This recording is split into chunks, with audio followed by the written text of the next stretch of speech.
Very very good evening all my friends. I Rohit Keshwania मैं अपने YouTube channel पर आप सभी का हार्दिक स्वागत करता हूं। कैसे हैं आप सभी? कमेंट बॉक्स में लिखकर जरूर बताइएगा। आज हम चर्चा करेंगे एसिड बेस एंड सॉल्ट और आज हम उसके कुछ एमसीक्यू प्रैक्टिस भी करेंगे। तो चलिए बिना देर किए हम स्टार्ट करते हैं आज अपना लेक्चर। तो सबसे पहले आपको यहाँ पर देखने को मिल जाएगा कि भाई व्हाट इज, सबसे पहला क्वेश्चन यही अराइज होता है कि एसिड बेस एंड सॉल्ट के अंदर कि इसको पहले इंट्रोड्यूस कर देते हैं। इंट्रोडक्शन में अगर मैं आपको बताता हुआ चलूं, हमारे आसपास बहुत सारे एलिमेंट, बहुत सारे कंपाउंड क्या है देखने को मिलते हैं।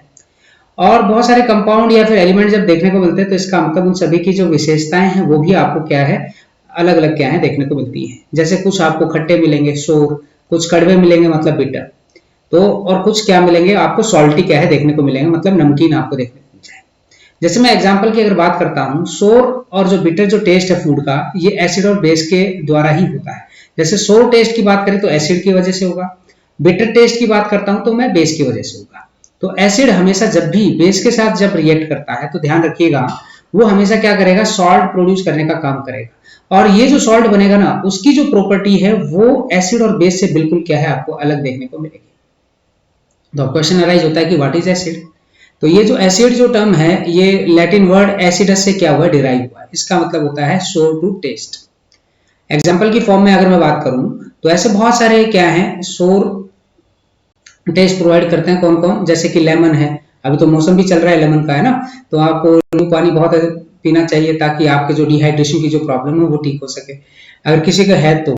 अच्छा चलिए फिर हम यहाँ करते हैं बात sour taste of lemon, unripened grapes, vinegar और टोमेटोज।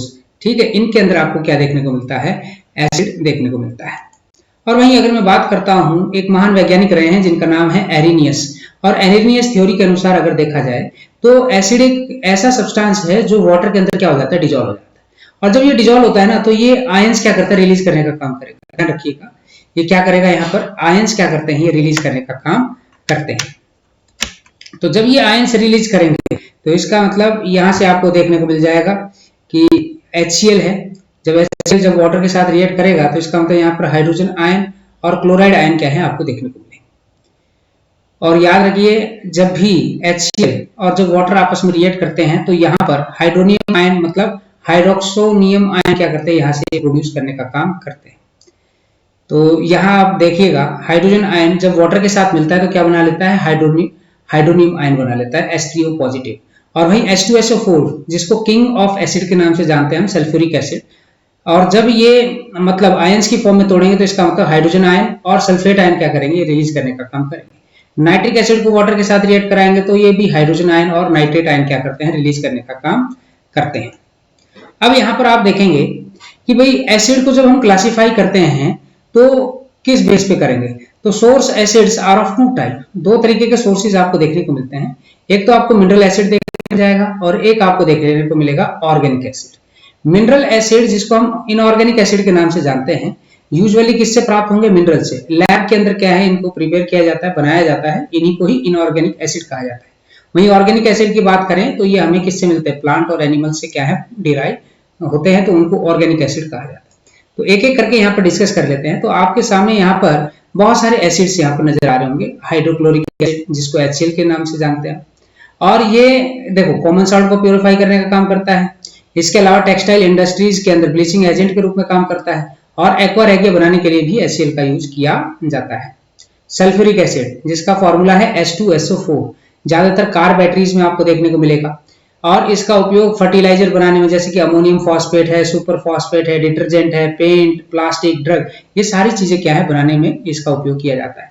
नाइट्रिक एसिड की बात करें HNO3, मतलब इसके द्वारा हम आर्टिफिशियल सिल्क बना सकते हैं, पेट्रोलियम को रिफाइन कर सकते हैं। इसका उपयोग हम एक्सप्लोजिव्स बनाने में कर सकते हैं, जैसे कि TNT है ना, ट्राई नाइट्रोटोल्यूइन के नाम से जानते हैं, नाइट्रोग्लाइसरीन, और फर्टिलाइजर जैसे कि ammonium nitrate, calcium nitrate, purification हम सिल्वर और गोल्ड की भी क्या है, इसी नाइट्रिक एसिड की सहायता से करते हैं। Carbonic acid H2CO3, soft drink के अंदर इसका उपयोग होता है। और याद रखिएगा हमारे स्टमक के अंदर जो गैस्ट्रिक जूस है ना, used in A tanning industry, मतलब टैनिंग इंडस्ट्री में भी इसका उपयोग किया जाता है कार्बोनिक एसिड का। वहीं फॉस्फोरिक एसिड की बात करें H3PO4, ये आप याद रखेंगे anti rust paint, and in fertiliser, मतलब एक तो एंटी रस्ट पेंट में इसका यूज होता है और दूसरा फर्टिलाइजर में भी इसका उपयोग होता है। भाई एक बार ऐसे क्वेश्चन कई बार पूछा जा चुका है, तो ध्यान रखिएगा 3 पार्ट तो HCl के होते हैं और 1 पार्ट HNO3 का आपको देखने को मिलेगा, और होपफुल ये क्वेश्चन आपको क्या है एग्जाम के अंदर देखने को मिल जाए। और जो क्या करता है भाई, नोबल मेटल्स को क्या करते हैं, डिजोल्व करने का काम करते हैं, जैसे कि गोल्ड और प्लेटिनम। Au को हम क्या बोलते हैं, गोल्ड, और Pt को हम क्या बोलते हैं, प्लेटिनम। ये याद करिएगा।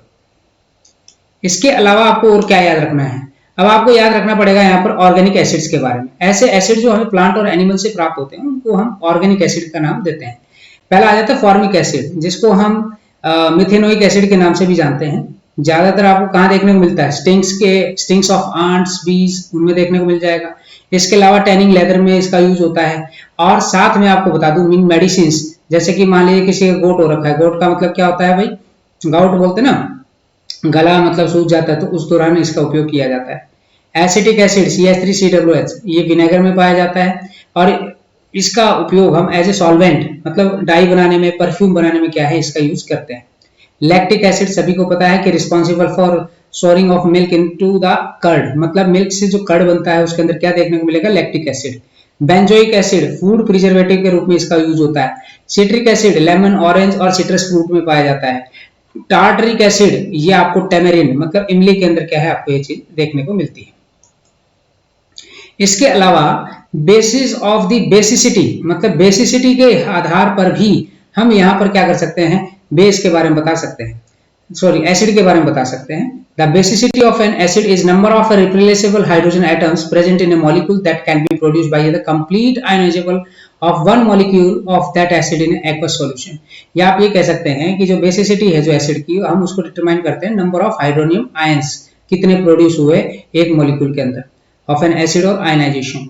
ठीक है, मतलब आयनाइजेशन के दौरान कितने हाइड्रोजन आयन यहाँ पर प्रोड्यूस हुए, उसी को ही हम क्या कहेंगे यहाँ पर एसिडिटी बताने का काम करेंगे।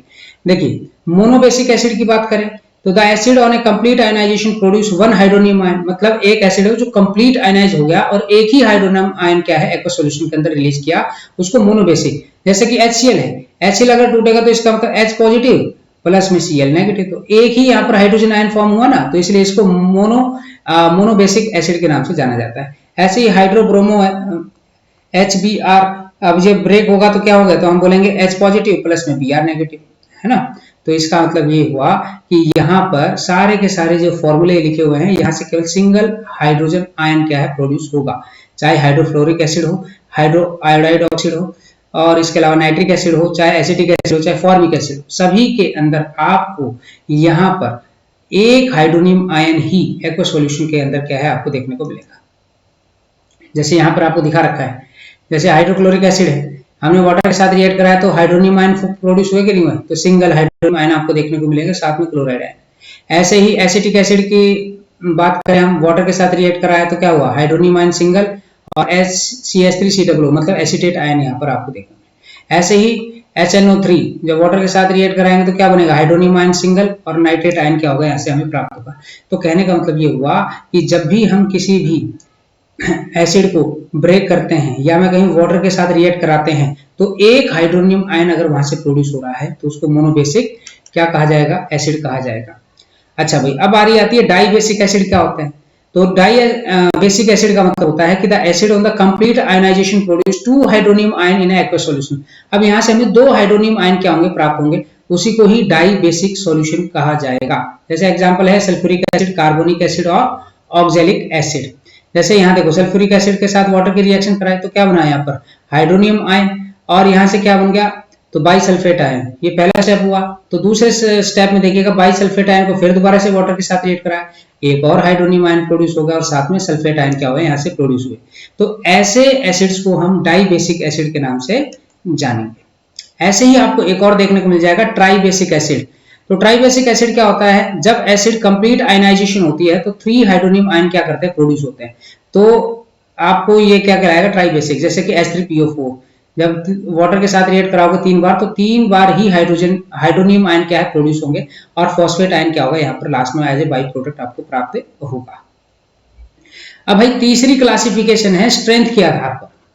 तीसरी क्या है, स्ट्रेंथ के आधार पर बताए तो स्ट्रॉन्ग एसिड, वीक एसिड और न्यूट्रल एसिड आपको देखना। तो ऐसे एसिड जो कंप्लीट आयनाइजेशन होने के बाद, मतलब कंप्लीट आयनाइज होते हैं एक्वा सॉल्यूशन के अंदर, तो उनको हम क्या बोलते हैं, स्ट्रॉन्ग एसिड कहते हैं। जैसे कि HCl वाटर के साथ रिएक्ट कराया तो कंप्लीट आयनाइज हो गए ना, ऐसे ही सल्फ्यूरिक एसिड वाटर के साथ रिएक्ट करें तो कंप्लीट आयनाइज हो गए, 2 हाइड्रोजन आयन यहाँ पे प्रोड्यूस हुए। ऐसे HNO3 वाटर के साथ रिएक्ट करें तो क्या हुआ, यहाँ पर कंप्लीट हाइड्रोजन आयन यहाँ पर और नाइट्रेट आयन क्या है यहाँ पर आपको देखने को मिल रहा है। तो ऐसे एसिड्स को हम क्या बोलते हैं, स्ट्रॉन्ग एसिड के नाम से हम जानते हैं। लास्ट में देखिएगा यहाँ पर वीक एसिड किसको कहा जाएगा फिर, तो वीक एसिड वो एसिड होते हैं जो पार्शियली या फिर इनकम्प्लीट आयनाइजेशन आपको देखने को मिलती है एक्वा सॉल्यूशन के अंदर, तो उनको वीक एसिड कहा जाएगा। जैसे कि एसिटिक एसिड है ना, एसिटिक एसिड को हम क्या कहेंगे, वीक एसिड कहेंगे कि नहीं कहेंगे, बताइए, वीक एसिड कहेंगे ना। तो वीक एसिड क्यों कहेंगे, वीक एसिड इसलिए कहा जाएगा क्योंकि ये वाटर के साथ जब रिएक्ट करेगा तो यहाँ से पार्शियली ही ये क्या करते हैं, हाइड्रोजन आयन प्रोड्यूस करने का काम करते हैं, इसलिए इनको वीक एसिड कहा जाए। जैसे कि फॉर्मिक एसिड है, ऑक्जेलिक एसिड है, कार्बोनिक एसिड है, फास्फोरिक एसिड है, ये सारे के सारे एग्जांपल इसके रहेंगे। इसके अलावा फोर्थ है type classification on the basis of concentration of an acid, तो कंसेंट्रेशन के आधार पे तो कंसेंट्रेटेड एसिड और डाइल्यूट एसिड। तो कंसेंट्रेटेड एसिड का मतलब होता है जिसमें एसिड की अमाउंट क्या होती है, बहुत ज्यादा होती है, और वाटर की अमाउंट बहुत ही ना के बराबर, मतलब कम आपको देखने को मिलती है, उसको हम कंसेंट्रेटेड एसिड कहते हैं। और डाइल्यूट एसिड में वाटर की कंसेंट्रेशन ज्यादा होती है और एसिड की कंसेंट्रेशन कम, तो उसको डाइल्यूट एसिड कहा जाता है। तो ये जो स्ट्रेंथ है ना एसिड का, ये कंसेंट्रेशन ऑफ एसिड के ऊपर डिपेंड नहीं है। स्ट्रेंथ ऑफ एन एसिड ये डिपेंड करता है, is directly proportional to the concentration of the hydronium ion, कि भाई हाइड्रोनियम आयन कितने प्रोड्यूस होंगे ना, उस आधार पे हम क्या करते हैं, एसिड की स्ट्रेंथ बताने का यहाँ पर काम करते हैं। तो ये था भाई आज का कंटेंट एसिड के बारे में, आप हमने देखा। अब हम करने जा रहे हैं मल्टीपल चॉइस क्वेश्चन। तो अब मल्टीपल चॉइस क्वेश्चन में सबसे पहले आपको मैं बताता हुआ चलूं, आज हम कोशिश करेंगे 5 कम से कम एमसीक्यूज यहाँ पर प्रैक्टिस करके जाएं। तो what happens when a solution of an acid is mixed with a solution of a base in a test tube, what happens when a solution of an acid is mixed with a solution of base, क्या होगा जब हम acid को base के साथ react कराएंगे तो क्या होगा भाई। तो सबसे पहली बात, क्या टेम्परेचर सॉल्यूशन का बढ़ेगा, तो हम कहेंगे जी बिल्कुल बढ़ेगा। क्या टेम्परेचर सॉल्यूशन का कम होगा, नहीं। जब रिएक्शन होगी एसिड और बेस की तो सिंपल सी बात है, वहां पर क्या आपको देखने को मिलेगा, एक्सोथर्मिक रिएक्शन देखने को मिलती है, तो दूसरा तो होगा नहीं, तो दूसरा हमारा गलत हो गया। थर्ड हम देखते हैं यहाँ पर कि the temperature of an solution remain the same, नहीं, अभी थोड़ी देर पहले मैंने बताया कि टेम्परेचर तो बढ़ जाता है, तो तीसरा गलत हो गया। सॉल्ट फॉर्मेशन टेक्स प्लेस, हाँ जी बिल्कुल सही बात है। तो आप ये देख लीजिए फर्स्ट और फोर्थ ऑप्शन कहाँ दिया हुआ है, तो डी ऑप्शन आपका यहाँ पे क्या हो जाएगा, बिल्कुल करेक्ट हो जाएगा। नेक्स्ट क्वेश्चन है यहाँ पर, an aqueous solution turns red litmus solution to the blue, है ना। Excess addition of which of the following solution would reverse the change, baking powder, lime, ammonium hydroxide solution या hydrochloric acid. इनका कहने का मतलब है कि भाई देखो, हमने एक्वस सॉल्यूशन लिया, तो उस एक्वस सॉल्यूशन में जो रेड लिटमस सॉल्यूशन था वो ब्लू में कन्वर्ट हो गया। अब हमें इसको वापस ब्लू से क्या करना है, रेड में कन्वर्ट करना है। तो वापस जब हमें रेड में कन्वर्ट करना पड़ेगा तो हम क्या डालें उसके अंदर कि वही रेड कलर क्या करने लग जाए, शो करने लग जाए। तो सिंपल सी बात है, हाइड्रोक्लोरिक एसिड डालेंगे।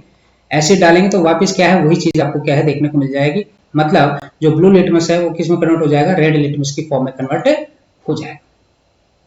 Question number 3, during the preparation of hydrogen chloride gas on a humid day, the gas is usually passed through the guard tube containing calcium chloride. The role of calcium chloride taken in the guard tube is to, तो simple सी बात है, आपको ये बताया जा रहा है कि आप प्रिपेयर करना चाह रहे हैं हाइड्रोक्लोरिक एसिड गैस। अब ये जो गैस है ह्यूमिड डे में प्राप्त करना चाह रहे हैं, तो गार्ड जो ट्यूब थी आसपास, तो उसमें कैल्शियम क्लोराइड था। तो कैल्शियम क्लोराइड का रोल क्या होता है, उसको गार्ड ट्यूब के अंदर क्यों लिया जाता है, तो आपको मैं बताता हुआ चलूं, क्योंकि ये क्या करता है, मॉइस्चर को एब्जॉर्ब करने का काम करता है, इसलिए गार्ड ट्यूब के अंदर क्या है, कैल्शियम क्लोराइड आपको देखने को मिल जाता है। ठीक है, ये वाला क्वेश्चन इंपॉर्टेंट है, ध्यान रखिएगा। दूसरी बात आपको याद करनी, which of the following salts does not contain water of crystallization, which of the following salts does not contain water of crystallization, blue vitriol, baking soda, washing soda या फिर जिप्सम। तो आपका आंसर क्या हो जाएगा इसके अंदर, तो आप कहेंगे इस वाटर ऑफ क्रिस्टलाइन कौन सा नहीं है, तो बेकिंग सोडा नहीं है और बाकी सारे हैं। क्वेश्चन नंबर 5 देखेंगे हम, sodium carbonate is a basic salt because it is a salt of, देखो भाई ये मैंने अभी आपको करवाया नहीं लेकिन फिर भी बता देता हूं, sodium carbonate is a basic salt because it is a salt of, क्योंकि सॉल्ट वाला टॉपिक होगा तो उसमें करवाएंगे। तो इसमें देखो एसिड क्या होगा, वीक होगा, और स्ट्रॉन्ग क्या होगा, बेस, तभी क्या होगा, बेसिक सॉल्ट क्या है आपको वहां पर देखने को मिल जाएगा। क्योंकि एसिड को वीक करना पड़ेगा, बेस को स्ट्रॉन्ग करना पड़ेगा, तभी आपके पास जो सॉल्ट है वो कैसे मिलेगा, आपको बेसिक फॉर्म में आपको देखने को मिलेगा। Calcium phosphate is present in tooth enamel, it's nature is, calcium phosphate पाया जाता है हमारे टूथ इनेमल के अंदर, उसका नेचर कैसा होता है, तो याद रख लीजिएगा बेसिक होता है। एस्टेट में पूछा गया क्वेश्चन है, मोस्ट इंपॉर्टेंट है, याद रख लीजिएगा, हो सकता है कि आपके एग्जाम के अंदर कोई पूछ ले जाए। तो ये था आज के कुछ क्वेश्चंस, आज का जो टॉपिक था यहाँ तक ही है।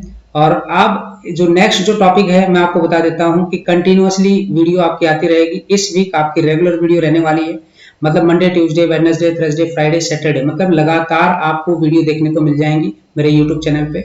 आप मेरे साथ जुड़े रहिएगा, और कोई भी प्रॉब्लम हो या फिर कोई भी परेशानी हो तो आप कमेंट बॉक्स में लिख सकते हैं, ताकि उसका समय रहते आपका सॉल्यूशन किया जा सके। तो इतना ही काफी है आज के लिए, आपसे फिर मुलाकात होगी, तब तक के लिए धन्यवाद।